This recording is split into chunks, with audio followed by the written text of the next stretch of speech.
bonjour à toutes et tous. Ce samedi 12 juin, j'étais en reportage dans le quartier Le Clos Français à Montreuil pour le festival Regard 9.3 qui est organisé par les offices publics de HLM du 93. Et là, nous avions plein d'associations présentes, plein d'animations, etc.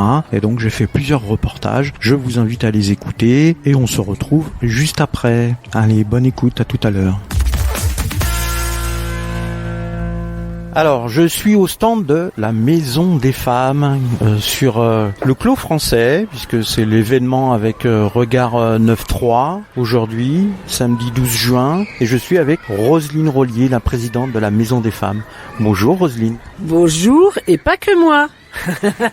Et pas que toi, il y a plein d'autres personnes aussi. Donc l'actualité de la Maison des Femmes aujourd'hui, c'est quoi? Alors l'actualité, c'est la lutte qui continue. Voilà, donc on n'arrête pas. Tant qu'on n'a pas gagné une société égalitaire, on va pas dire égalité femmes-hommes quoi, parce que il n'y a pas que les femmes, il n'y a pas que les hommes, il y a toutes les nuances entre les deux ou pas entre les deux, et donc on essaye d'être inclusive et vraiment de respecter les personnes. Donc on sait que la lutte elle va être longue. Actuellement là on a eu une année très difficile de confinement, mais comme tout le monde.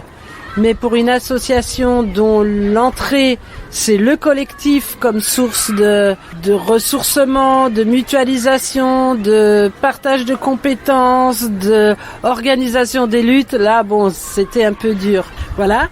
Donc, on a quand même essayé de faire... nous, on n'a jamais fermé toute l'année, il faut le dire, parce que c'était vraiment difficile, les conditions. Et les femmes qui le souhaitaient ont pu continuer leur parcours de sortie des violences avec les avocates, avec les juristes, avec les psys, avec le social, avec tout ce qui permet de se remettre debout, de régler au moins en partie les traumatismes qu'elles ont subis et pour pouvoir continuer leur route librement et si possible plus, on va dire, plus safe, comme on dit maintenant, que de vivre avec un homme violent, de scoltiner un patron sexiste qui fait des attouchements sexuels derrière les bureaux, ou bien même d'avoir du harcèlement permanent dans la ville, dans toutes les rues. Bon, ça, c'est nos objectifs. Concrètement, on a fait des manifs, on a quand même fait une grande manif au mois de novembre, où on a rempli la ville, là, tout le monde était un peu étonné. On a fait au mois de mars 3 jours de manifs, rencontres avec les quartiers. Donc on n'est pas venu jusqu'au Clos Français, c'est pour l'année prochaine. On avait fait la Boissière, après on a fait Morillon, Grand Péché. Et là on va passer à l'Anou Clos Français pour la prochaine fois, sachant qu'une fois que l'habitude est prise, ça fera déferler toutes les femmes de la ville, dans le centre-ville, dans ces grands moments-là. On a expérimenté récemment un petit séjour dans les Cévennes, dans un lieu très beau, dans la forêt, au bord de la rivière, chez un couple très sympa qui nous a accueillis, pour 6 femmes qui ont engrangé des violences tout au long de leur vie et qui essayent de tenir bon. Et là, ça leur a fait un petit souffle, un peu d'air pur, un peu de bonté. On a rigolé, on a fait la cuisine ensemble. Bon voilà, c'était une belle chose.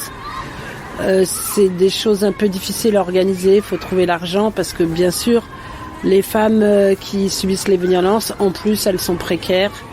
Et donc, leur tissu social et professionnel est souvent démoli par les violences. Donc, il faut reconstruire tout. Voilà, et là... on a dû reporter le festival du mois d'octobre. Il va falloir le reconstruire entièrement parce que on pourra rien faire avant l'automne et on n'est pas sûr. Et le festival Corps en lutte. Corps en lutte, c'était bien nommé parce que le problème des femmes et du patriarcat contre lequel elles luttent, c'est que ça touche en premier le corps par les violences. Bon, elles en meurent. Par les injonctions à s'habiller comme ci plutôt que comme ça, par le fait que je suis ton mari, que t'es envie, pas envie, tu dois coucher. Le patron, si tu veux la meilleure place, tu dois coucher. Le professeur de l'université, si tu veux la bonne note, tu dois coucher, etc. Et même des fois le petit copain. Mais si, puisque je t'aime, tu dois coucher. Et donc tout ça, c'est des choses qu'on a du mal à faire passer. Que non, aujourd'hui, on a eu MeToo, profitons de cette révolution pour dire maintenant c'est le consentement vrai. Et même ça, c'est pas gagné. Le corps des femmes, il est tellement abîmé que certaines disent « Je ne sais pas si je veux et pourtant je l'aime ». Voilà. Donc ça, c'est une réalité aussi. Pour l'instant, c'est très peu dit, très peu commenté, mais c'est quelque chose qu'on sent advenir. Et donc, ce festival avait toute sa place, très inclusif et très largement popularisé. On va voir.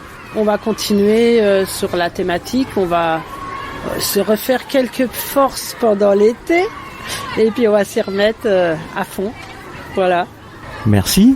Alors Flora, tu vas nous parler de la fresque de Thérèse Claire. Enfin, la fresque, elle n'est pas encore là, sur une des façades d'un bâtiment du Clos français. Donc ça vous fait quoi d'avoir prochainement une fresque Thérèse Claire ? C'est très intéressant, hein, et elle mérite bien parce qu'elle était inoubliable dans le sens qu'elle était féministe, elle était drôle, elle était intelligente, elle était capable d'inventer un tas de choses, elle avait une force même bien âgée, elle avait une force incroyable. Je l'ai connue à la maison de Baba Yagas où j'habite. C'était sa création, c'était sa lutte. Elle a travaillé plus de 20 ans pour l'avoir avec beaucoup de compromis, beaucoup de travail, beaucoup de contacts et d'enthousiasme. Mais bon, malheureusement, elle n'a pas vécu là. Et là, il y a eu des problèmes, malgré tous les projets qui étaient magnifiques, plein de valeurs comme être féministe, être citoyenne, être écologiste, enfin c'était toutes les choses, les valeurs pour bien vieillir, c'est-à-dire l'objectif c'était bien vieillir dans l'intelligence et les valeurs. Bon, les valeurs, pour les vivre ensemble, c'est plein de problèmes, mais c'était une idée magnifique, tout à fait utopique, et ça peut renaître malgré tous les problèmes existants d'en vivre ensemble. Et du coup, cette fresque, ça permet de mettre en avant tout ce qu'elle a fait pendant ces nombreuses années. Oui, c'est-à-dire que ça va rappeler aux autres, même ça peut donner des idées aux nouvelles générations, qu'on peut faire des choses magnifiques. Elle avait 86 ans, elle était capable, elle courait dans tous les sens pour motiver les gens, pour écrire, pour recevoir les journalistes, pour aller à la télé, et etc. Ou que la télé venait chez elle pour faire les films, etc. Mais c'était incroyable, c'était une force magnifique, c'était un exemple. Et là, j'ai eu la chance de la connaître. Et là, presque là, j'attends de la voir bien grande, et que c'était un projet au fond. Eh bien, merci Flora, merci Roselyne, à bientôt. Merci à toi, à bientôt. Hein. Merci, à bientôt. On va continuer, les femmes auront la parole non-stop. Méfiez-vous. Radio Ems. Radio Ems. Donc toujours pour le festival du regard 9-3 au Clos français, je suis avec Sirandou Soukouna qui fait une exposition photo et donc elle va nous en dire un petit peu plus. Bonjour Sirandou, donc c'est quoi cette expo photo ?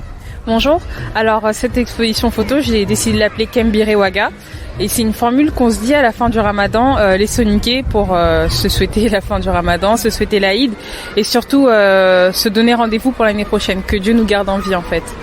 Et cette exposition photo, en fait, ça parle de mon identité en tant que jeune française de banlieue, qui a des origines, d'origine malienne, qui a une attache pour les origines de ses parents et pour son continent. Du coup, comme je disais, je questionne mon identité et mes pérégrinations entre tout ça, quoi. Et donc cette expo, elle est là aujourd'hui. Est-ce que elle va être à d'autres endroits bientôt ? En fait, j'ai pu exposer dans mon quartier, au Centre social Espéranto et à l'Espace 40. Et là, c'est la 4e fois que j'expose et j'espère, qu'elle pourra tourner, que ce soit dans sa forme initiale, c'est-à-dire encadrée et dans des endroits clos, ou comme on vient de le faire pour le festival Regard 9-3 avec les cousines, du coup en extérieur, ouvert à tous et à toutes. Ouais, donc tu es du Morillon ? Je suis du Morillon, ouais. Donc un petit mot sur l'association Les Cousines ? Oui, alors l'association Les Cousines, c'est un collectif artistique, majoritairement féminin, d'artistes visuels. Et récemment, ils ont lancé un programme de mentorat qui s'appelle Influx pour aider les jeunes artistes de Seine-Saint-Denis qui n'ont pas forcément les clés et les accès au monde artistique à perfectionner leur pratique et entrer dans le monde professionnel. D'accord, très bien. Merci Sirandou, à bientôt. Merci à vous. Alors je suis avec Anne Dunoyer de Booklib. Il y a un stand donc au Clos Français pour Regard 9-3. Bonjour Anne. Alors des nouvelles un peu de Booklib. Alors on est très content d'être là parce qu'en fait c'est notre première sortie depuis je dirais la crise sanitaire. On a décidé pendant 1 an de tout arrêter parce que ça nous semblait incompatible de dire aux gens prenez le livre, reposez-le, passez-vous-le, c'était pas possible. Et donc on s'est aligné aux décisions des bibliothèques qui ont arrêté la quarantaine en mai. Et du coup on s'est rallié là-dessus et on a repris la diffusion de livres. Donc là c'est la première sortie du triporteur, plein de livres, et donc on est là au Clos Français, qui est quand même notre quartier un peu d'attache avec la Noue. On a beaucoup d'actions sur ce quartier-là, on a notre local là, on fait beaucoup d'actions envers les habitants, on anime beaucoup à la Noue Clos Français. Et là vous faites quoi sur le stand ? Alors on a un double stand, on a le triporteur qui est près de l'aire des enfants, avec une grosse exposition sur tout le passé du Clos Français, mais c'est surtout des carrières. Donc il y a des images d'archives qui sont formidables, qui sont inédites, etc. Plus tout ce qui se faisait, plus le motocross, voilà. Et ça passionne beaucoup les gens de savoir ce qui se passait avant. Et puis du coup, ça pousse à la discussion des habitants en disant « Oui, moi j'étais là les premiers habitants, moi j'ai vu le motocross, moi j'ai des photos des gitans, enfin bon bref, voilà. » Et il y a plein de livres dedans, bien sûr, beaucoup de livres pour enfants. Et sur le stand à proprement dit, on fait de l'animation. C'est-à-dire on fait un quiz. Alors on est très contents parce qu'on a un quiz littéraire pour les enfants et les adultes. On a commencé la semaine dernière. On a eu 60 enfants qui ont participé au quiz et au dessin. Et ce qui nous plaît beaucoup, c'est un petit peu déjà sur les livres, on casse un peu l'image de respect du livre, etc. Et là, on est quand même scotché. Non pas parce qu'on n'a pas confiance, mais par rapport aux idées qu'on dit, les enfants de la cité. C'est ça veut pas dire qu'ils sont mauvais ou bons en classe, mais enfin c'est des enfants de cité qui viennent parce que c'est une animation de cité et ils sont trop contents de répondre à des questions sur des textes quand même de Victor Hugo, de Saint-Exupéry, de Ronsard, des haïkus, et le quiz il est là-dessus et ils sont trop contents. Et là, ils sont venus tout de suite, ils étaient au taquet en disant est-ce qu'on peut faire encore un quiz ? Je dis oui, il y a un autre quiz avec d'autres questions. Et ils ont des petits cadeaux qu'on fabrique. Et entre autres, un marque-page avec la définition des roses qui est également sur le quiz. Donc comme ça, ils ont quand même un bout du dictionnaire sur lequel ils ont travaillé. Enfin bon, voilà, on est trop contents. Alors, et la prochaine actualité, les prochains événements auxquels Booklib participera ? Alors c'est un peu compliqué en ce moment parce qu'il y a moins d'événements que d'habitude. Bon, c'est plus tranquille pour nous parce que là, normalement, le mois de juin, il est très chargé. Donc on a une animation au Clos au même endroit dans 15 jours, le 26, qui est pour aussi l'animation du Clos Français. Mais évidemment, tout le monde peut venir, enfants et adultes, surtout enfants. Et le 3 juillet, c'est le 25 juin. Donc Booklib, c'est quand même une association qui veut On n'a pas la volonté de mettre la lecture pour tous et autres. On dit juste aux gens, servez-vous, c'est à vous, circulez, partagez. Et donc, on a des grosses actions d'éducation populaire en parallèle avec la maison ouverte. Et on a un partenariat avec la bibliothèque et on organise le premier arpentage book libre à la bibliothèque le vendredi 25 juin. Qu'est-ce qu'un arpentage ? Voilà, c'est quoi cet arpentage ? Bon, normalement, quand tu as un minimum d'éducation politique et sociale, tu devrais le savoir. C'est une pratique qui s'est développée, qui a été créée à la fin du 19e siècle dans les milieux ouvriers syndicaux, juste pour qu'ils puissent lire un livre de fond, sociologique, politique, économique, à plusieurs. Donc, tu prends un livre, tu le déchires, tu le coupes en 20 parties, tu dispatches, tu lis ton extrait, disons une vingtaine de pages en 3/4 d'heure, et après il y a une restitution de chacun qui raconte sa partie. Voilà, donc là c'est comme le thème de l'exposition c'est sur l'Afrique. Donc là c'est la petite histoire de l'Afrique qui va être arpentée en une vingtaine de personnes à la bibliothèque le 25 juin. Évidemment c'est sur réservation. Donc si ça intéresse des gens, il faut qu'ils contactent Book Libre ou la bibliothèque pour s'inscrire. Ensuite, donc le 26, c'est au Clos Français. Et ensuite, le 3 juillet, bon, il y a cette manifestation quand même un peu bizarre qui se passe sur la ville le 3 juillet. Une fête de la ville qui sont des fêtes de la ville. Bon. Oui, il y a cette année à Montreuil, il n'y a pas de fête de la ville au parc Montreux. Ça va être décentralisé en 6 endroits dans la ville. Par secteur. Donc là, par exemple, on est au Clos Français. Donc le secteur, c'est Lannou, Clos Français, Villiers. Tout se passe au Boulodrome. Nous, on peut pas y aller. Pourquoi ? Parce qu'on a 2 actions. Une à la bibliothèque où on fait un atelier cousu le matin. Et ensuite, on monte à la Boissière et on participe à la grosse fête de la Boissière à la place qui est à nous, avec le Praxinoscope, parce que ça, c'est très important. Le Praxinoscope, c'est une maison habitat partagé au PHM, où il y a, je sais combien, une dizaine de familles qui vivent, et qui donc est sur la place Colette-Lepage, juste au pied du château d'eau. Donc, j'ai dit château d'eau, oui, c'est ça. Ouais. J'étais l'image du Bel Air en même temps, je dis est-ce que c'est bien le château ? Voilà. Et donc là, on est en partenariat avec le Praxinoscope qui va ouvrir la 2e permanence Book Libre régulière. Ça veut dire tout le Haut-Montreuil, enfin la Boissière, pas évidemment les Gros Péchés, ils ne sont même pas au même endroit, vont pouvoir déposer leurs livres et avoir des points, un autre lieu à partir de septembre. Donc ça c'est un truc hyper important. Ça veut dire qu'on va avoir 2 permanences le samedi matin, une dans le Haut-Montreuil et une dans le centre-ville. Voilà. Donc là, on participe à cette fête de la ville sur le stand du Praxinoscope avec un autre atelier carnet évidemment pour drailer un peu les gens. Sur la carte postale, parce qu'on fait des cartes postales adaptées, cette carte postale-là, ça annoncera le partenariat et la permanence.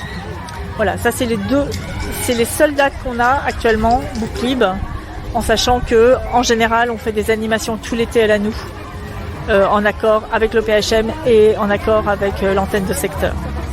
Eh bien merci Anne, à bientôt. À bientôt, et vous pouvez rapporter vos livres, emprunter, voilà. Merci. Merci Franck. Radio Ems. Radio Ems. Donc là je suis sur le stand de Haut-Cyclo, toujours au Clos Français, pour Regard 9.3, et je suis avec Didier, donc d'Haut-Cyclo. Donc Didier, apparemment le 360 ça va s'arrêter. Alors il y a une inconnue plutôt sur le 360, on n'est pas certain effectivement de la durée exactement déterminée ou indéterminée de la mise à disposition, certes gracieuse, et on remercie la ville pour ça. Mais voilà, on n'a toujours pas de date définitive et de solution de sortie, puisque ce lieu est précaire. On le savait, on est d'accord, mais on voudrait savoir effectivement vraiment réellement jusqu'à quand et quelles seraient les solutions de transition d'un lieu à un autre, puisqu'on est quand même une association qui est sous tension en termes de flux, de demandes, de sollicitations très diverses et variées et très importantes. Ouais, parce qu'il y a quand même un certain nombre d'adhérents. On frôle les 1500 adhérents. Ça fait donc beaucoup de gens qui attendent. Là, on va repasser sur des horaires en accès libre. Donc plus de réservations, plus de rendez-vous. Donc ça va être une vraie expérience pour ce lieu qui avait été pensé en fonction donc de la crise sanitaire, avec des rendez-vous, avec des créneaux, une durée limitée. Voilà. Donc là, ça va être vraiment, on va rebasculer dans un autre monde. On va voir comment ça va fonctionner, mais bon, vu le nombre d'adhérents, on risque de se rendre compte que ça va peut-être être effectivement important et voire compliqué parfois. Voilà. Et le local dans le bas Montreuil, il sera toujours là ? Non, ça c'est fini puisque il était devenu de toute façon trop petit depuis déjà un an avant la crise. Donc là, de toute façon, non, on est parti de ce petit local depuis. Voilà, ça c'est fini. C'était le monde d'avant. Bon, on espère que des solutions vont être trouvées et puis on se dit à bientôt et s'il y a un nouveau local ou si le 360 continue, on prendra des nouvelles. Exactement, je te remercie et oui, on l'espère effectivement parce qu'il y a beaucoup de gens qui comptent sur nous. Bon, merci Didier, à bientôt. Merci. Donc toujours sur le Clos français pour Regard 9.3, je suis avec Romain de l'association Le Sens de l'Humus et ils ont un stand sur le compostage. Bonjour Romain, qu'est-ce que vous faites sur ce stand ? Bonjour, alors nous on fait partie déjà des jardins en pouplier, du coup défense des murs à pêche et là c'est vraiment la thématique du compostage de quartier du coup puisqu'on se trouve au clos français et au-dessus il y a un compostage de quartier et là le but c'est vraiment de faire de la sensibilisation, de montrer aux enfants comment transformer, autant pour les enfants d'ailleurs que pour les parents. Et on fait de la sensibilisation, alors on fait des petites animations avec des aquariums où on montre les différentes étapes du compost.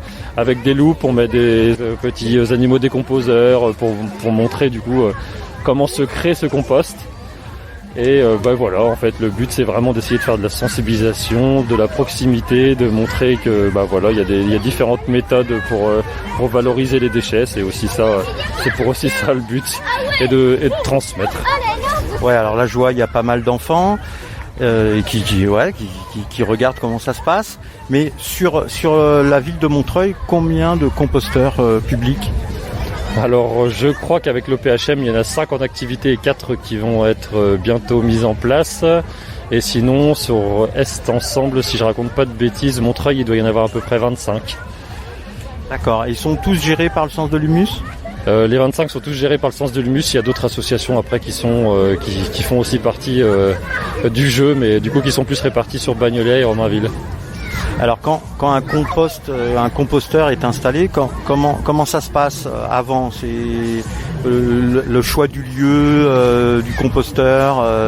Parfois c'est Est Ensemble qui propose le lieu, ou alors c'est nous qui faisons le tour de Montreuil ou alors de Bagnolet et on fait une proposition à Est Ensemble, on regarde si c'est possible et après en fait le but c'est vraiment d'essayer de faire animer par les structures qui sont vraiment du quartier. De les mettre en réseau et de créer le réseau avec les habitants, de mettre en place du coup des réunions publiques et après en fait on voit le nombre d'habitants, on essaye de structurer et si y a par exemple 20 habitants qui sont prêts à jouer le jeu et d'être aussi référents parce que le but c'est aussi de reformer pour que ça qu'il y ait vraiment une retransmission et un dynamisme qui se crée, et bien on monte le site. Merci Romain, à bientôt. Merci beaucoup, merci à vous. Donc pour le festival Regard 9.3 au Clos français le 12 juin, je suis sur le stand Route Cause avec Rosie.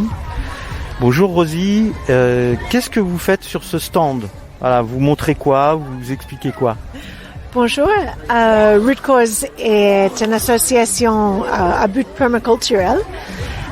Du coup, qu'est-ce que c'est la permaculture ? C'est tout simplement la façon qu'on conçoit nos vies en accord avec la nature pour avoir un style de vie qui est résilient et même restauratrice sur plein de niveaux. C'est pas que le jardinage ni l'agriculture, mais ça prend en compte chaque partie de notre vie. Ça peut être le logement, les vêtements, les liens sociaux, l'éducation, le divertissement, tout ce qu'il faut pour vivre sur Terre. So, l'expression de cette permaculture en ville, pour nous, en ce moment, c'est la création et l'animation des jardins urbains qui prennent en compte tout genre de contraintes, comme les pollutions des sols, les problématiques de l'eau, les liens sociaux, les espaces très bétonnés, la nécessité de créer des îlots de fraîcheur, la nourriture pour la santé, les provisionnements en circuit court, tout ce que les jardins et les cultures pour amener au service d'un bâtiment, par exemple, de modérer l'eau, de modérer les températures, d'amener de la biodiversité. Et tout ça, ça commence avec un petit jardin, avec beaucoup de diversité finalement, et de passer de bons moments ensemble dans la communauté aussi. Et donc là, c'est ce que vous montrez sur votre stand. Je vois qu'il y a plein de il y a des fleurs, il y a des plantes. Oui, un de nos activités, ça s'appelle Crate Garden. Et Crate Garden, c'est le jardin en cagette. C'est des cagettes qui sont récupérées des marchés, qui sont à utilisation unique, qui sont normalement envoyées en camion pour être enfouies ou brûlées, qui est polluante. Et nous pouvons le récupérer tout de suite sur place et le réutiliser, donner une nouvelle vie comme container pour planter des plantes. C'est pour faire un micro-jardin. Exactement, c'est des mini-jardins et beaucoup de mini-jardins, ça fait des plus grands jardins et même des immenses. Mais ça commence avec une graine, une plante, un petit peu de compost et on peut commencer à faire pas mal de choses. Ça, c'est pour aborder les problèmes de sol pollué, espaces bétonnés, de budget aussi, parce que souvent on dit avec vérité que ça peut être très très cher de jardiner, c'est vrai. So, on est à proposition de solutions avec les choses qui sont disponibles. Rien n'est parfait, mais c'est juste de montrer des possibilités qui marchent. Là, on est en train de montrer aux personnes quelques possibilités de comment mettre en place les bacs avec les plantes qui plus en bonne santé, qui sont bons pour nous et bons pour la terre. Eh bien, merci Rosie. Merci beaucoup. Au revoir. Merci, au revoir. Donc voilà, ce reportage au Clos français de Montreuil dans le cadre du festival Regard 9.3 se termine. Je remercie tout le monde, toutes les personnes qui ont participé à ces reportages. Merci à Céline de m'avoir aidé pour venir à ce festival. À bientôt, toutes et tous. Restez connectés sur Radio Ems. À bientôt.